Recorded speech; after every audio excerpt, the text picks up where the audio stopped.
ka, check up, check up, check up, inom, inom, inom. Hindi po ka nalalapatan. Nung may lalapat dyan, wala kang sakit. Gamutin mo sarili mo, mawala galit mo. Buhay bang Ama? Mamahal! Katotohanan ng sakit tinuturan. Hindi lahat ng nagsisikip ang dibdib ay may sakit sa puso. Hindi lahat ng nagsisikip ang dibdib may sakit sa baga. Hindi lahat ng nagbubuntong hiningay may sakit na taglay. Kung minsan, ang sakit ng tao ay napakalala.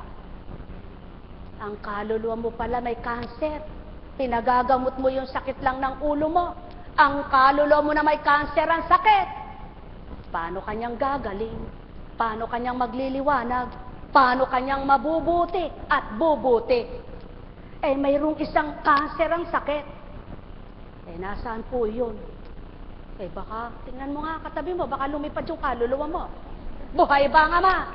Buhay bang Ama? Mga mahal, katotohanan ng aking tinuturan, ganang katauhan di masasambit sa harapan, ganang pagkatao di mababatid dyan, ganang hindi nyo nasisilayan kung may sentido ko mo ng tao, pag nilayan niyang mabuti, bakit ba kailangan maging masaya? Bakit kailangan maging malungkot? Bakit malala kang sakit? Mga mahal, lahat na ito'y tanong ng tao. Subalit isa lang ang tanong ng Ama sa inyo, Anak, bakit kayo nagkakasala? Samantalang akong Ama ninyo'y tunay na mabuti at banal na totoo. Sa makatwid, kung kilala mo ang Ama at kinikilala mo siya, mimithiin mo magbago.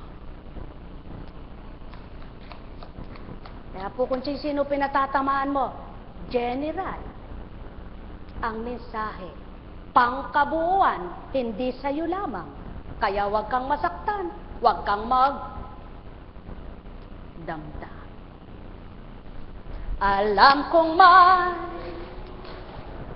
magagawa ang Ama. Alam kong magagawa ang Ama. Pagka-winika niya, manahalik ka na. Bawat araw, ako sa inyo naghihintay. Alam kong di ringgin kayo. Kumusta na yung anak mo? Buhay pa? Alam kong di ringgin kayo ng Ama. Pagka winika niya, manahalik ka na. Bawat araw, ako sa inyo may nakalaan. Mayroong magandang mangyayari sa inyo, aking mga minamahal. Mayroong magandang mangyayari sa inyo, manalig umangkin at tanggapin.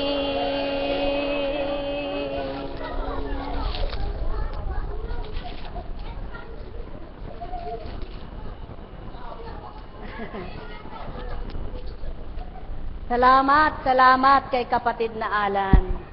Bagamat tinuran niya na, Apo, baka po wala ako sa Lunes. Subalit, hindi siya makakabata. Nakahiga po ako habang nagpapahinga. Ay, malungkot ang gawain, walang tutugtog. Naririnig ko na po umaawit. Pasubali ko, anak, nandyan ang anak ko. Pamiyamaya nga po, may tumugtog. Sabi ko, gitara yata yun. Ay, hindi ka anak, organ. Buhay po bang Diyos?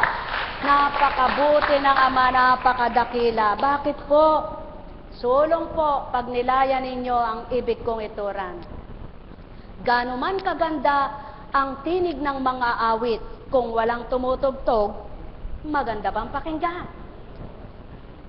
Gaano man po kayo kabuti ang gawa, kung walang pag-ibig, maganda bang idulot? Magandang umaga po sa inyong lahat. Buhay po ba ang Diyos? Mga minamahal, napakabuti ng Ama. Napakadakila niya. Nasubukan niyo na ba na ang sinasambit na ito'y naramdaman at napatotohanan na ninyo? Kung magkagayon, lagi mong sasabihin sa sarili mo, bakit ako matatakot? Bakit ako mag-aalala? Bakit ako hindi aasa?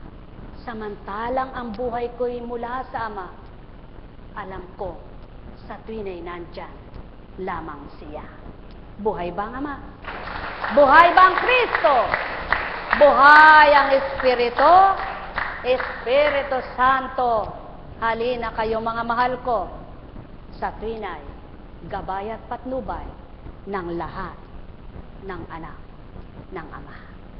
Kaya sa inyo pong lahat, maligayang bagong taon. Sabi nga po, masigabong taon, mapayapang taon, may galak, may liwanag na inyong matanggap ang panibagong taon. Apo Kunching, ba't bumati ka na? Sapagkat bukas po'y walang gawain. Babalik po sa Biyernes. Uy, tuwan-tuwa sila. Biyernes! Apo, kala ko po ba kay Webes? Kunwari pa. Gusto nila yung Biyernes talaga. Buhay ba ang Ama? Di po ba? Naramdaman ko po Pambira naman kasi po, katatapos lang ng bagong taon, daming gagawin Dami liligpitin, maglilingkod na tayo bukas, uli. Ayan po. Sabi ko rin sa Ama, Ama, pwede po bang ako rin ay may gagawin? Sasamantalahin ko rin, tatapusin ko yung hindi ko natapos. Kaya lang po, ayaw kong tanungin akong gusto mo buong panahon, bakasyon na? Ay, wag po, wag yung po tatanungin nyo. Sapagkat gugustuhin ko'y walang bakasyon kaysa na buong panahon. Buhay po ba ang Ama? Buhay po ba ang Ama, mga minamahal?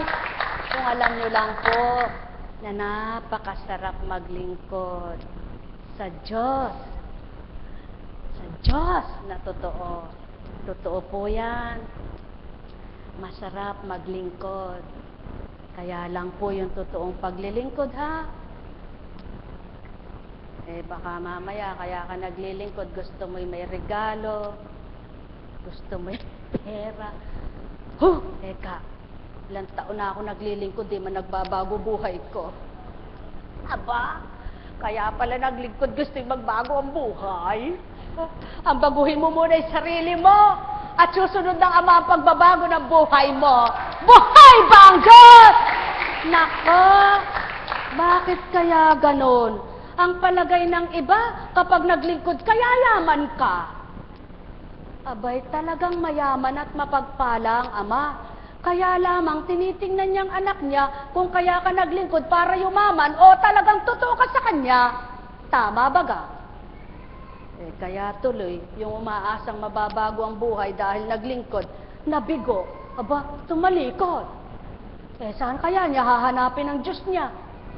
Bababa kaya siya sasabihin, Diyos ko, Diyos ko, Diyos ko, payamanin mo ako.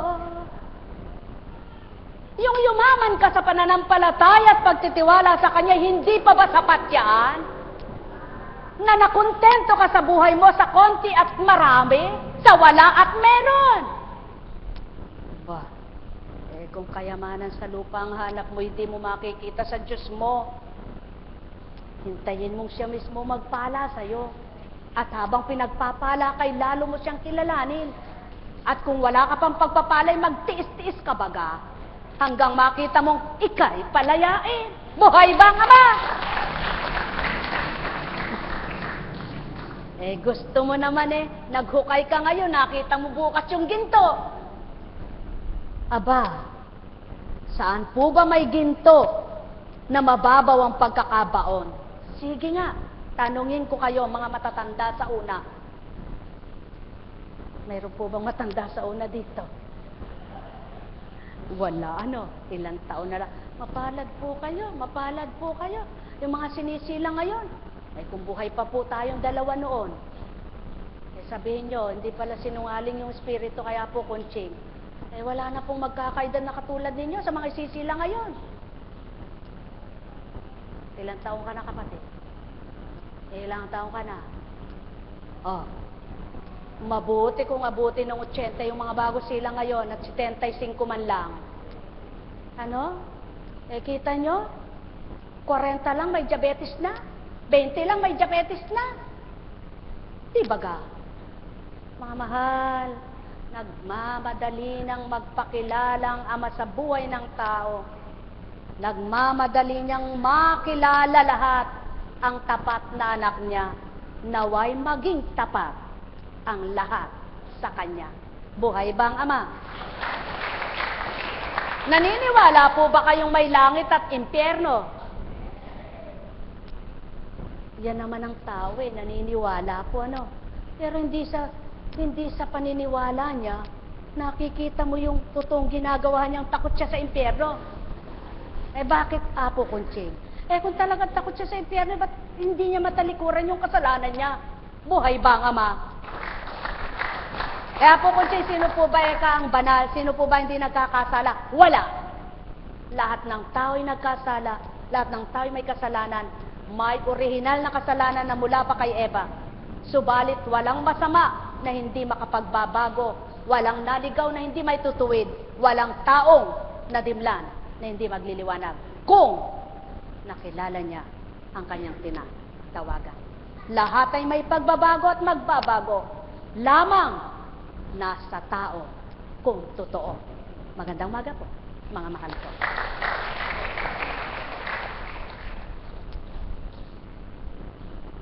De po kayo'y banal na. Walang sinabing banal.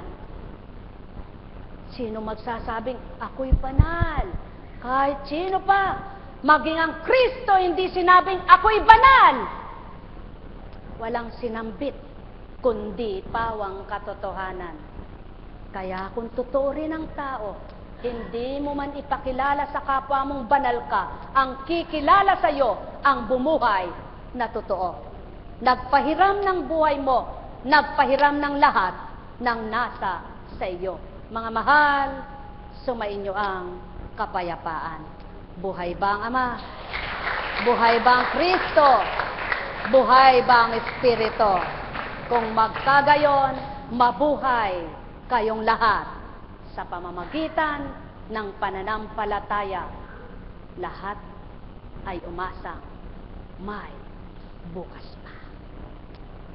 Ba't po may mayaman may mahirap? Kung lahat ng mayaman, sino alipin? At kung lahat ay mahirap, sino magpapakain? Huwag mong suriin ang buhay. Hindi mo kayang liripin yan. Suriin mo ang iyong kasalanan at magbago kang ganap. Makikita mo katugunan, tutugunin ka ng Diyos mong may pag-ibig sa lahat. Buhay bang Ama? Buhay bang Ama? Sa inyong lahat, pagpalain kayong ganap. Tuwang-tuwa ang tao pag sinabing pagpalain. Maraming uri ang pagpapala. Pagpapalang material, pagpapalang pisikal, pagpapalang espiritual. Kaya't kung ito ang kakamti ng tao sa pamamagitan ng Diyos Ama, Diyos Anak, Diyos Espiritu Santo. Tao, wala kang pera ngayon. Di mo isipin yan, matulog ka pagising mo. May pera ka. Kalakaseka ng pananalig niya. Siyempre, anak ka ng Ama. Buhay bang Ama? Mga mahal, pagpalain kayo. Totoo ba yun? Hindi. Sa mga nakakamta ng mga salita'y totoo, makakasigaw na totoo. Sa mga hindi pa, sabi niya, buhay ba ang Diyos? Buhay ba ang Diyos? Kumusta? Uwi ka na. O, sige. Kumusta na siya? Eh, di bale, ang mahalagay buhay pa. Eh, sabi mo baka sige. Iniling ko lumagpas ng bagong taon di yun. Sige. Buhay ba ang Ama? Sige po. Buhay ba ang Ama?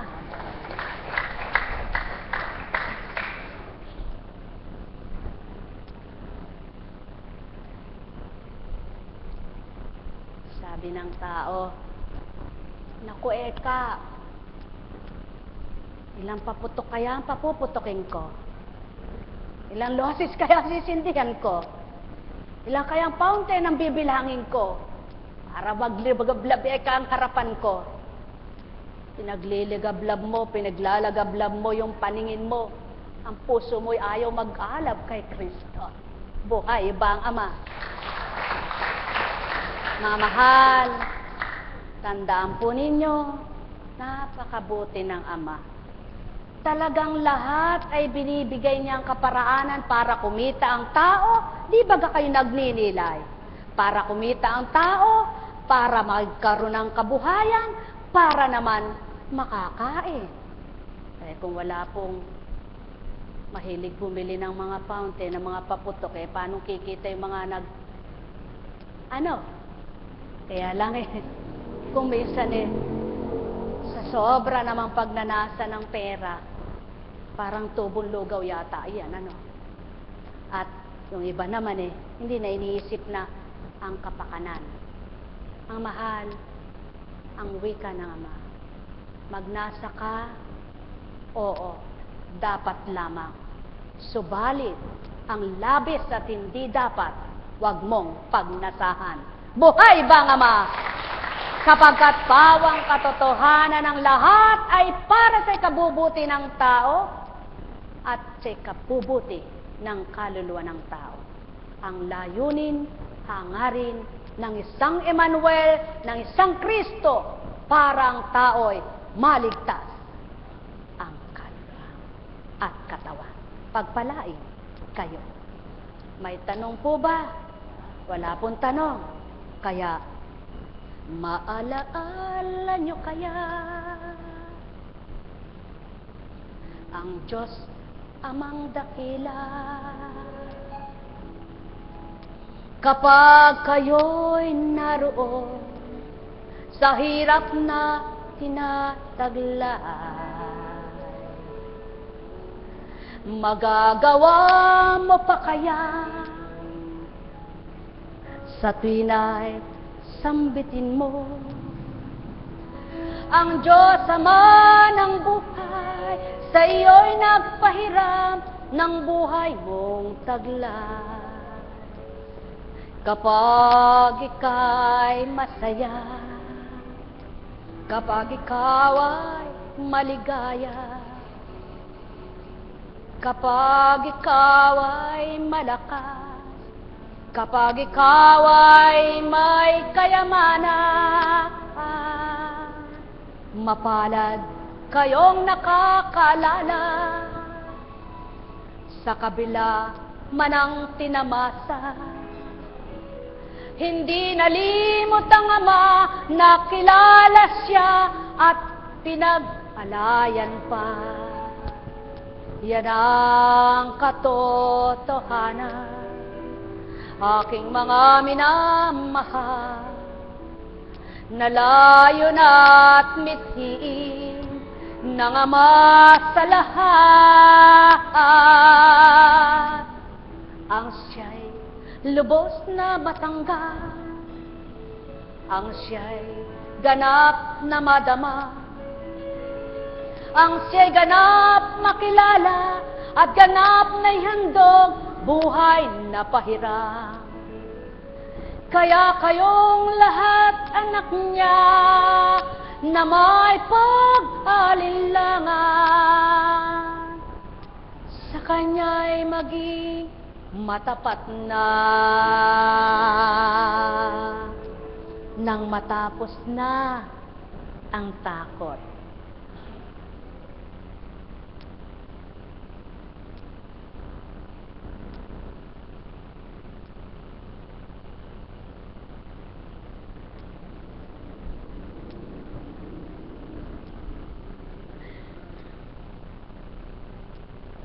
Pag malakas yung tao, hindi niya maisip na magkakasakit siya, no?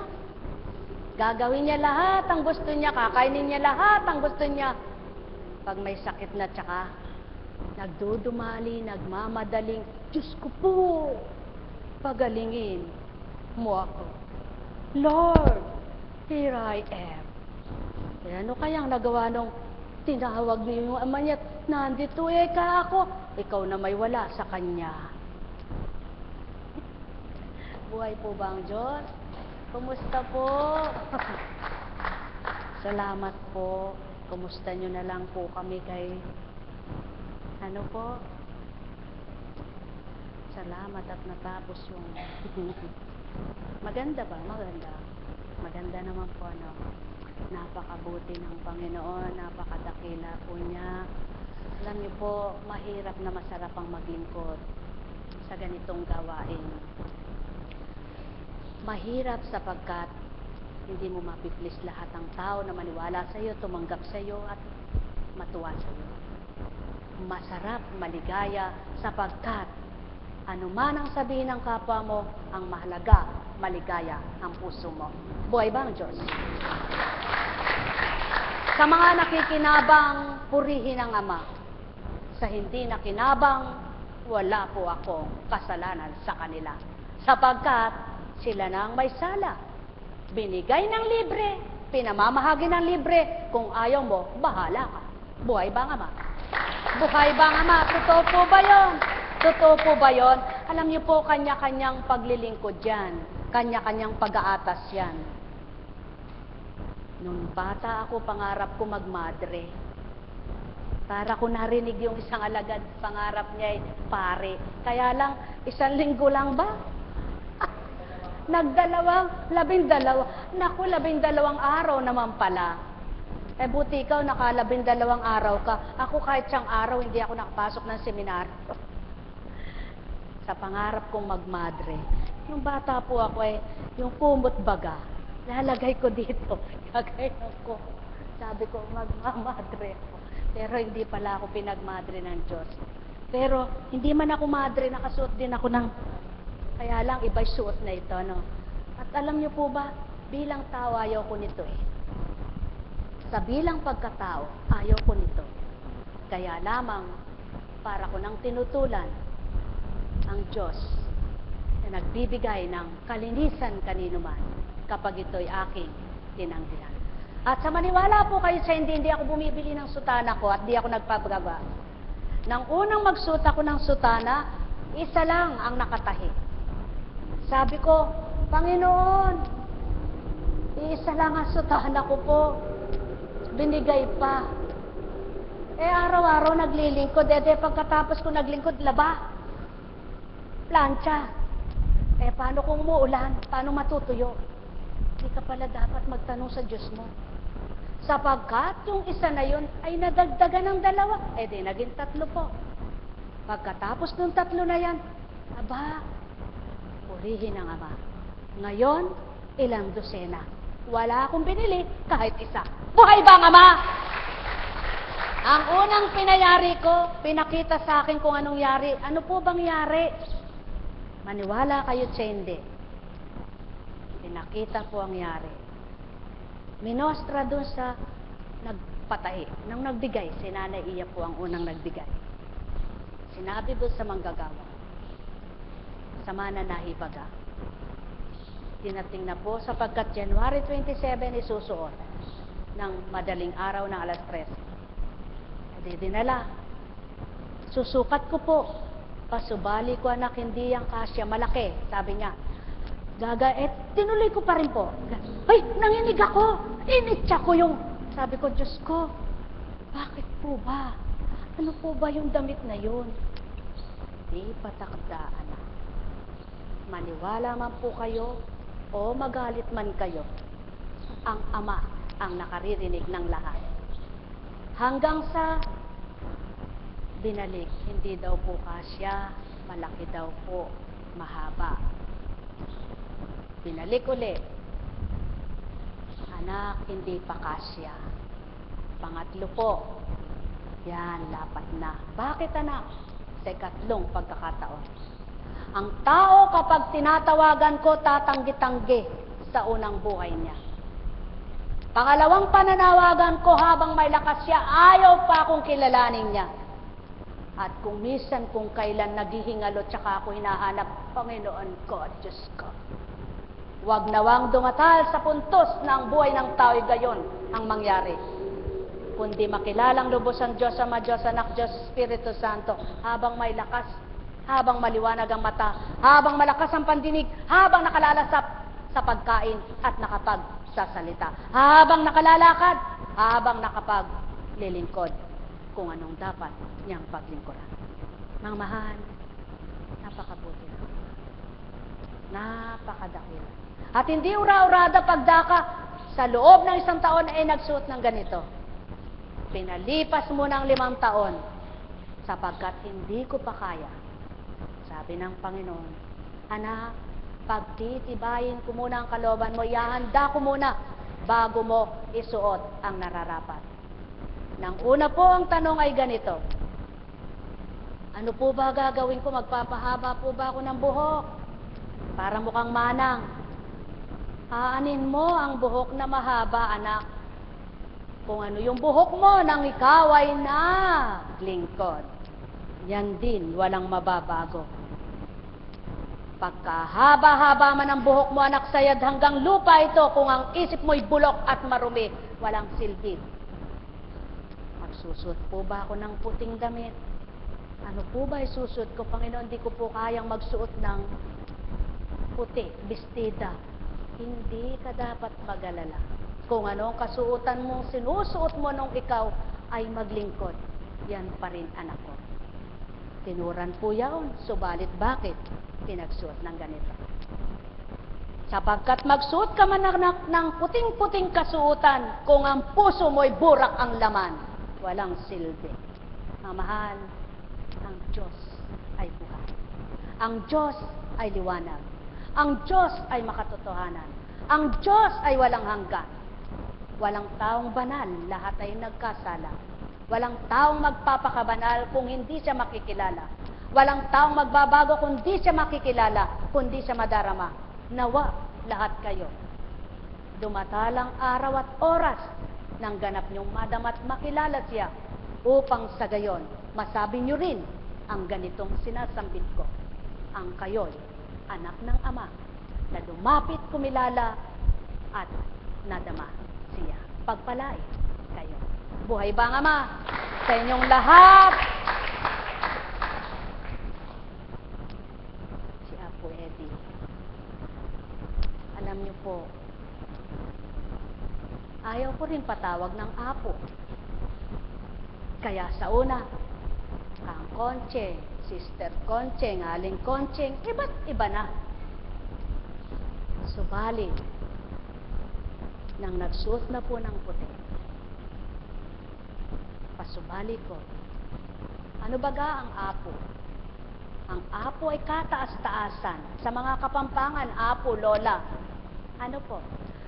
Sa ibig sabihin ng Apo, kaya nga yung mga pari po, Apong Iro, o Apong, ano po, sapagkat ang Diyos ng kataas-taasan, Apo, pinaka-Apo sa lahat. Mga mahal, ano ba ang buhay at ano ba ang buhay na nasa mo?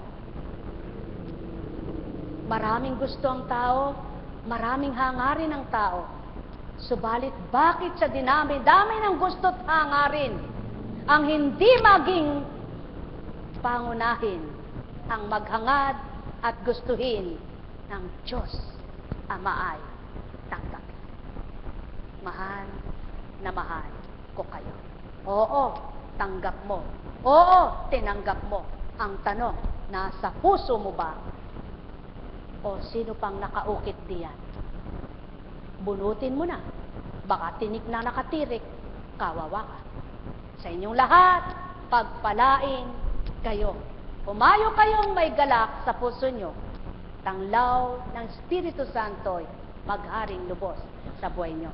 Sa pangalang Jesus, makalaya ang lahat sa pagkakaalipin ng hindi marapat. Mahal na mahal ko kayo. Tuwiran kong tinuturan, mahal na mahal ko kayo.